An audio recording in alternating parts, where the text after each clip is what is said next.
한국에서 기승인 보이스피싱이 캐나다에서도 빈발하는 것으로 나타났습니다. 주요 토론토 총영사관은 최근 경찰을 사칭하거나 딸이 납치됐다며 돈을 요구한 사례가 있었다며 동포들에게 각별한 주의를 당부했습니다. 특히 유학생들은 더욱더 주의해야 한다고 덧붙였습니다. 영사관에 따르면 유학생 A씨는 경찰관이라는 사람으로부터 당신 명의로 은행 계좌와 신용카드가 개설돼 수사가 진행 중인 만큼 범죄 혐의를 벗으려면 돈을 찾아서 우리가 지정하는 방법으로 송금하라는 요구를 받았습니다. A씨는 집을 구하면서 전달한 신분증이 도용된 것으로 의심하고 범인 요구대로 돈을 인출해 송금했습니다. 한국에 거주하는 B씨는 토론토에 유학 중인 딸 C씨를 납치했으니 안전을 위해 돈을 송금하라는 불상의 전화를 받았습니다. 실제로 살려달라는 딸의 목소리를 들었고 딸에게 전화해도 연락이 되지 않았지만 B씨는 바로 돈을 보내지 않고 공관에 먼저 연락했습니다. 이후 확인 결과 딸은 배터리 방전으로 휴대폰이 꺼져 있어서 통화가 불가능했던 것으로 알려졌습니다. 공관은 경찰 등 공공기관은 개인에게 연락해 이름이나 생년월일 등 개인정보를 절대 묻지 않는다며 전화나 이메일을 통해 경찰이라며 개인정보를 요구하면 무시하는 것이 최선이라고 강조했습니다. 이어 공관은 보이스피싱 사기를 예방하려면 이런 범죄가 발생하고 있음을 미리 인지하고 송금 등의 행동을 하기 전 5초만 여유를 갖고 한 번 더 확인하는 것이 중요하다고 설명했습니다. 또 가족과는 전화나 이메일, 카톡 등 여러 개의 연락 방법을 구축하고 주변 지인들의 연락처도 공유하는 것이 필요하다고 덧붙였습니다. 그럼에도 보이스피싱 등의 사기 피해를 당했다면 경찰에 바로 신고하고 무엇보다 사기 피해를 당했다고 자책하고 고민해선 안 된다며 금전 피해가 심리적 충격으로 연결되는 것을 단호하게 차단해야 한다고 강조했습니다.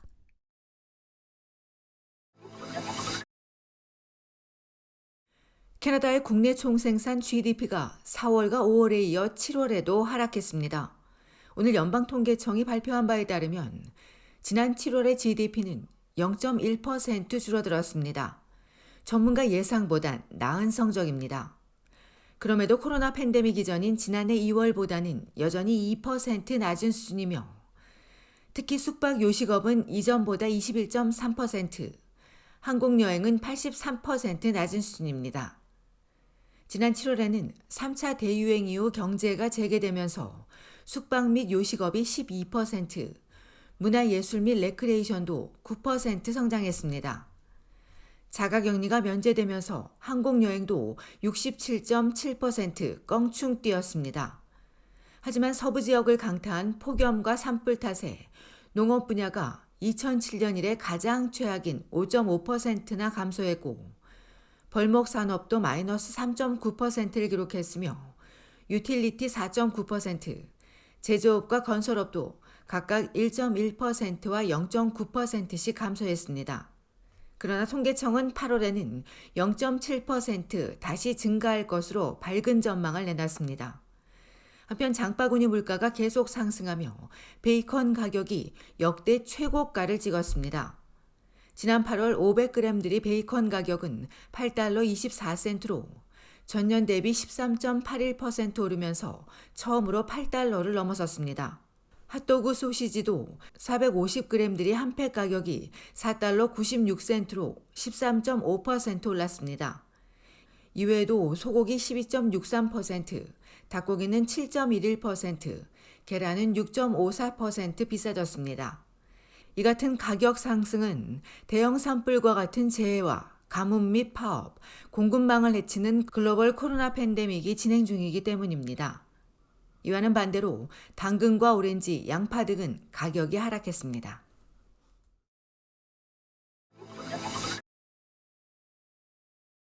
온타리오주 정부가 장기요양원의 백신 접종을 의무화하기로 했습니다. 장기요양원에서 일하는 직원과 학생, 자원봉사자들은 오는 11월 15일까지 접종을 완료해야 합니다. 이전까지는 정기적인 검사를 대신하며 의무화하지는 않았지만 일부 요양원의 접종률이 40% 미만인 것으로 드러나 아예 의무화하기로 한 겁니다. 정부에 따르면 전체 626개 요양원 중 367곳의 접종률은 90% 미만이고 99곳은 80%에도 미치지 못하고 있습니다. 현재 요양원 19곳에서 집단 감염이 확인돼 거주민 53명과 직원 43명이 확진됐습니다. 한편 온주에선 코로나19 신규 확진자 668명이 늘고 8명이 추가 사망했습니다. 신규 확진자를 지역별로 보면 토론토 110명, 필지역 65명, 욕지역과 오타와에서 각각 55명씩 늘었습니다. 9월 개학 이후 지금까지 810개 학교에서 총 2,282명의 확진자가 나왔으며 현재 5곳이 임시 휴교 중입니다. 현재 실확진자 3명 중 1명이 학교 관련으로 심각한 상황이지만 환자 증가세는 빠르지 않을 것으로 전문가들은 예상했습니다. 이외에도 온주는 마스크 의무화 지침을 오는 2022년 1월까지 연장할 것을 학교와 지자체 등에 권고한 것으로 알려졌습니다. 이에 토론토시가 이를 적극 추진하는 것으로 전해졌습니다.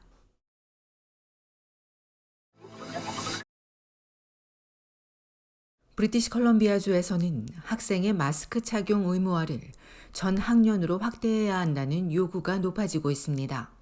지금까지는 4학년부터 12학년만이 의무 착용이었습니다.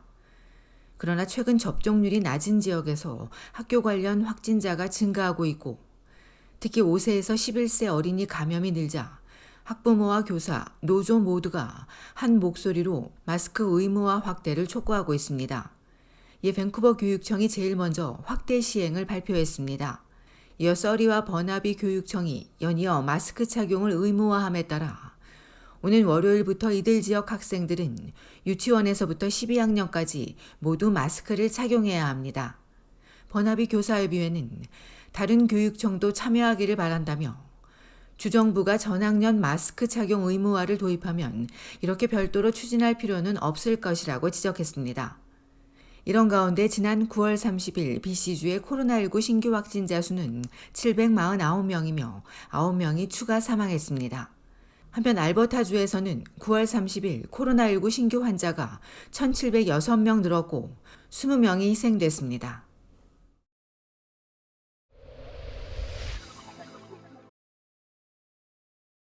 캐나다 식품안전청 CFIA가 리스테리아균 오염 가능성이 있는 한국산 팽이버섯을 리콜했습니다. 해당 제품은 정일품 브랜드 중 코드가 CE158D인 200g들이 제품으로 브리티시 콜롬비아와 알버타, 사스카추안주와 매니토바주에서 주로 판매됐으며 다른 주에 유통됐을 가능성도 있습니다. 이번 조치와 관련해 아직까지 환자는 보고되지 않았으나 당국은 해당 제품을 구매한 소비자는 즉시 섭취를 중단하고 버리거나 구매처에 반품할 것을 당부했습니다. 한편 이번에 리콜이 결정된 제품들은 전량 회수됐습니다.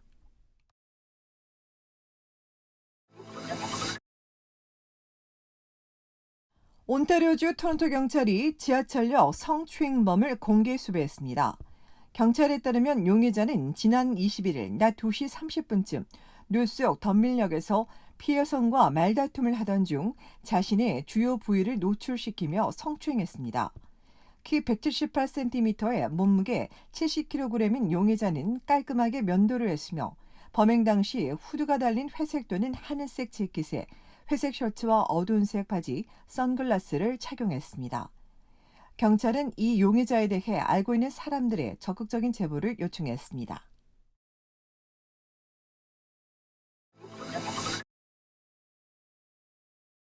온타리오주 스카브로에 있는 구치소에서 코로나19 집단 감염이 발생했습니다.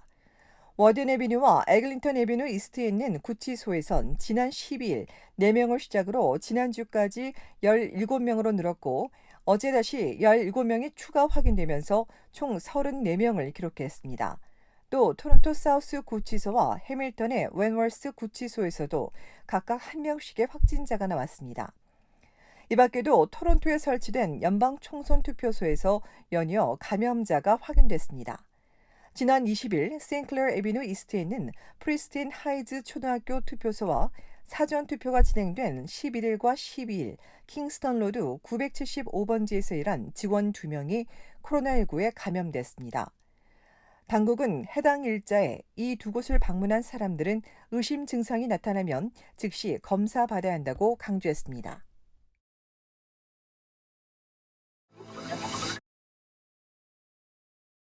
머크사는 경구용 항바이러스제 몰누피라비르가 변이를 비롯해 지금까지 알려진 코로나19 변이에 효과적일 가능성이 크다고 밝혔습니다.